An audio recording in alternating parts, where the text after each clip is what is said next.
প্রচন্ড শীতে ফরজ গোসল প্রয়োজন পড়লে কি কোনো ছাড় রয়েছে? ওজুর সময় ঘন দাড়ির ভেতর পানি কিভাবে পৌঁছাতে হবে? ব্যাংকে ডিপিএস করা কি হালাল হবে? নবজাতকের বমি কাপড়ে লাগলে নামাজ হবে কিনা? মৃত মানুষকে দাফন করার পর কবরের উপর নারিকেল পাতা রাখা হয়, এটার বিধান আছে কি? যে ঘরে সূরা বাকারা পড়া হয় সে ঘরে জিন শয়তান প্রবেশ করতে পারে না, এটা কি সঠিক? কোন কাজ করলে পরিবারে অশান্তি দূর হবে ও আর্থিক সচ্ছলতা ফিরবে? মাগরিবের সময় ঘুমিয়ে বা শুয়ে থাকা বা খাওয়ার বিধান সম্পর্কে জানতে চাই। মৃত ব্যক্তির উদ্দেশ্যে মসজিদে মিষ্টি দিলে কি কোনো সওয়াব হবে? নামাজে তেলাওয়াতে ভুল হলে কি সিজদা দিতে হবে? কোরআন মাজিদ কি শুয়ে শুয়ে পড়া যাবে? খাটের উপর দাঁড়িয়ে নামাজ পড়া যাবে কিনা? আর বিলম্ব না করে চলুন আপনাদের যে প্রশ্নগুলো ইতিমধ্যে আমাদের কাছে চলে এসেছে সেগুলো উত্তর দিয়ে আমরা শুরু করি। মহিমা মাহি, আপনি জানতে চাইছেন নবজাতকের বমি কাপড়ে লাগলে নামাজ হবে কিনা? দেখুন, বমি নাপাক, সেটা নবজাতক হোক অথবা প্রাপ্তবয়স্ক কেউ হোক, সবার বমি নাপাক, যার কারণে এটি লাগলে নাপাক হয়ে যাবে। এমনি নাসিমউদ্দিন, আপনি জানতে চেয়েছেন ওজুর সময় ঘন দাড়ির ভেতর পানি কিভাবে পৌঁছাতে হবে?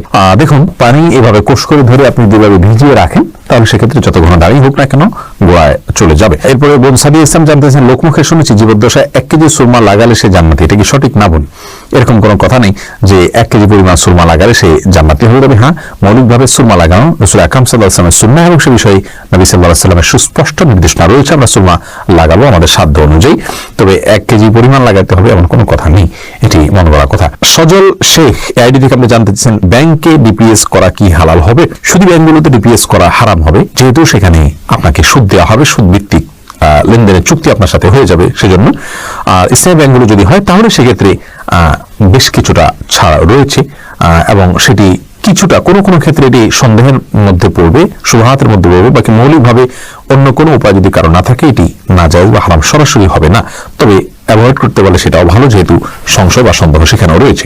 মাহফুজ আহমেদ মুন্না জানতে চেয়েছেন, মৃত মানুষকে দাফন করার পর কবরের উপর নারিকেল পাতা রাখা হয়, এটার বিধান আছে কি? না, মৃত ব্যক্তিকে কবরে দাফন করার পর নারিকেল পাতা রাখার কোনো নির্দেশ কোরআন হাদিসে কোথাও দেওয়া হয়নি, বরং রাসূল আকরাম সাল্লাল্লাহু আলাইহি ওয়াসাল্লাম একটা কবরে তিনি ডাল গেড়েছেন এমনটি পাওয়া যায়, সেটি একটা কবরেই গেড়েছেন, এছাড়া অন্য কোনো কবরে বা সচরাচর সব কবরে তিনি ডাল গেড়েছেন এমনটি পাওয়া যায় না, যার কারণে কবরে কোনো কিছু গাঁথতে হবে এমন কোনো কথা ইসলামের শরীয়ত অনুযায়ী নির্দেশিত নয়। মুজাহিদুল ইসলাম শওকত, আপনি জানতে চেয়েছেন যে ঘরে সূরা বাকারা পড়া হয় সে ঘরে জিন শয়তান প্রবেশ করতে পারে না, এটা কি সঠিক? যদি সঠিক হয় তাহলে সূরা বাকারা কতটুকু পড়তে হবে? বা মুজাহিদুল ইসলাম এটা সঠিক এবং এ সম্পর্কে রাসূল আকরাম সাল্লাল্লাহু আলাইহি ওয়াসাল্লামের স্পষ্ট হাদিস রয়েছে। সূরা বাকারা যদি তেলাওয়াত করা হয় কোনো বাসায় থেকে সেখানে জিন শয়তান প্রবেশ করে না, এক্ষেত্রে কতটুকু তেলাওয়াত করবেন? এর উত্তর হলো যে আপনি তেলাওয়াত করতে থাকবেন শুরু থেকে শেষ পর্যন্ত, কোনো লিমিটেশন নাই যে এত আয়াত পড়বেন, যত বেশি পড়বেন বারবার পড়তে থাকবেন, নিজে পড়তে না পারলে তেলাওয়াত রেকর্ডকৃত তেলাওয়াত চালু করে রাখবেন, যদি অনেক উলামা একরাম সেটিকে যথেষ্ট নয় বলেছেন, কিন্তু আমরা দেখেছি রেকর্ডকৃত তেলাওয়াত চালু করে রাখলেও বাসা বাড়িতে জিনের উপদ্রব কমে যায়, মানুষ অনেকটা সুরক্ষিত হয়ে যায় আলহামদুলিল্লাহ। এরপরে আব্দুল্লাহ মাহমুদ জানতে চেয়েছেন ইউটিউব চ্যানেলে, নামাজে তেলাওয়াতে ভুল হলে কি সেজদা দিতে হবে? দেখুন, নামাজে যদি তেলাওয়াতে ভুল হয় তাহলে সেজদা দেওয়ার ব্যাপার নাই, আপনার ভুলটা হয় অর্থ বিকৃত হওয়ার পর্যায়ের ভুল হবে না, তাহলে তো কোনো অসুবিধাই নেই।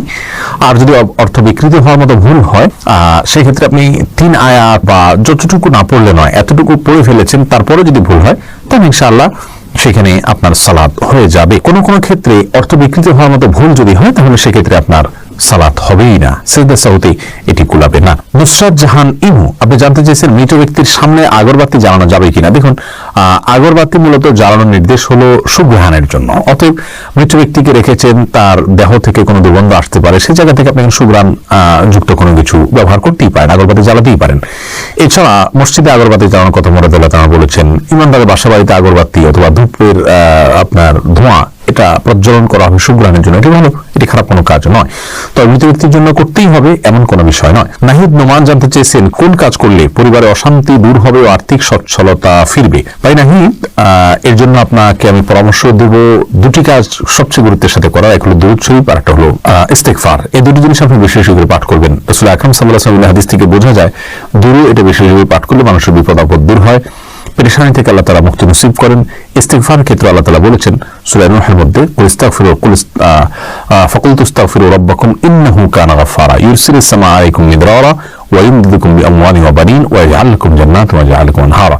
এই আয়াতগুলোর আলোকে অনেক মুফাসসিরিন ইকরাম, অনেক উলামা ইকরাম বলেছেন যে ইস্তেগফার বেশি বেশি করলে আল্লাহ তাআলা রিজিক বৃদ্ধি করেন এবং মানুষের রিজিকের অনটন দূর করেন। অতএব এই দুটি আপনি নিয়মিত করবেন, সেই সাথে আপনি খুব সিরিয়াসনেসের সাথে হালাল উপার্জনের জন্য চেষ্টা করে যাবেন। আল্লাহ তাআলা আপনার সমস্যাকে দূর করে দিন। এরপরে ফারিয়া ইসলাম জানতে চেয়েছেন, কোরআন মাজিদ কি শুয়ে শুয়ে পড়া যাবে? হ্যাঁ বোন ফারিয়া, কোরআন মাজিদ শুয়ে শুয়ে পড়া যাবে, কোরআন মাজিদ শুয়ে পড়া যাবে না এমন কোনো কথা কোরআন হাদিসের কোথাও বলা হয়নি, বরং সাধারণ অবস্থায় কোরআন মাজিদ পড়া যাবে। তবে কোরআন মাজিদের প্রতি কোরআন মাজিদকে বুকের মধ্যে ধরে অসম্মানজনক ভাবে শুয়ে শুয়ে পড়া উচিত না। আপনি মুখস্থ থেকে পড়তে পারেন, আর সাধারণ অবস্থায় বসে বসে সুস্থ অবস্থায় আপনার কোরআন মাজিদ পড়ার চেষ্টা করা উচিত। ইস্তাব্রো বাণী এই আইডি থেকে আপনি জানতে চেয়েছেন, খাটের উপর দাঁড়িয়ে নামাজ পড়া যাবে কিনা? যাবে, কোনো অসুবিধা নেই। আপনি খাট হোক আর ভূমি হোক, ফ্লোর হোক, যে কোনো জায়গায় দাঁড়িয়ে সালাত আদায় করতে পারবেন। আপনি স্বাভাবিকভাবে যদি সালাত আদায় করতে অসুবিধা না হয় তাহলে সেক্ষেত্রে কোনো অসুবিধা নেই। হ্যাঁ, কোনো খাটের উপরে দেখা যায় যে ম্যাট্রেস বা ফোম থাকার কারণে অনেক দূর ডেবে যায়, যার কারণে রুকু সিজদায় তিনি ব্যালেন্স রাখতে পারেন না এবং সুন্দরভাবে সালাত আদায় করতে পারেন না, সিজদা সঠিকভাবে করতে পারেন না। এরকম যদি হয় তাহলে সেক্ষেত্রে তার জন্য খাটে দাঁড়িয়ে সালাত আদায় করা উচিত হবে না। এটা কমপক্ষে মাকরুহ হবে, অপছন্দনীয় হবে, তবে সালাত হয়ে যাবে। যেহেতু সালাত স্বাভাবিকভাবে করতে তার অসুবিধা হয়, শরীরে ব্যালেন্স ঠিক রাখতে পারে না, রুকু সিজদা যথাযথভাবে করতে অসুবিধা হয় এবং মনোযোগের ব্যাঘাত সৃষ্টি হয়, যার কারণে এরকম জায়গায় সালাত করা উচিত না। আর যদি এতটা নরম না হয় তাহলে সেক্ষেত্রে সাধারণ খাটে বা চকিতে সালাত আদায় করতে কোনো অসুবিধা নেই। সুজন মুখতার আপনি জানতে চেয়েছেন, ইউটিউব চ্যানেলে স্বপ্নে সহবাস করতে দেখলে গুনাহ হবে কিনা? না, এর কারণে কোনো গুনাহ হবে না, কারণ এটি বান্দার ইচ্ছার ভিন্ন কোনো বিষয় না, বান্দার ইচ্ছাধীন বিষয় নয়, এমন বিষয়ের জন্য আল্লাহ তাআলা বান্দাকে পাকড়াও করবেন না। জান্নাত আরা জুলি আপনি জানতে চেয়েছেন, মুরগি একাই জবাই করতে পারবে কি না কারো হেল্প ছাড়া? হ্যাঁ, করতে পারবে, কোনো অসুবিধা নেই। মুরগিতে একজন ধরতে হবে এমন কোনো বাধ্যবাধকতা নেই। আপনি মুরগি যেভাবে খুশি সেভাবে জবাই করবেন, জবাই করাটাই হলো মুখ্য। বিসমিল্লাহ বলে জবাই করতে পারলে আপনি নিজে একাও করতে পারেন, কোনো অসুবিধা নেই। এমনি মামুন হোসেন জানতে চেয়েছেন, মৃত ব্যক্তির উদ্দেশ্যে মসজিদে মিষ্টি দিলে কি কোনো সওয়াব হবে? দেখুন, মৃত ব্যক্তির পক্ষ থেকে আপনি গরিব দুঃখীকে খাবার দিতে পারেন, কোনো অসুবিধা নেই। দিনক্ষণ ঠিক না করে আপনি গরিব দুঃখীকে খাবার দিলেন। মসজিদে বিশেষভাবে খাবার দিতে এমন কোনো কথা নেই। গরিব দুঃখীকে খাবারটা আপনি বাইরেও দিতে পারেন, তাদের বাসা পৌঁছে দিতে পারেন। মসজিদ থেকে, মসজিদের সাধারণ মুসল্লি আছে তাদেরকে আপনি দান করতে পারেন মৃত ব্যক্তিকে সওয়াবের উদ্দেশ্যে, সেটাও হতে পারে।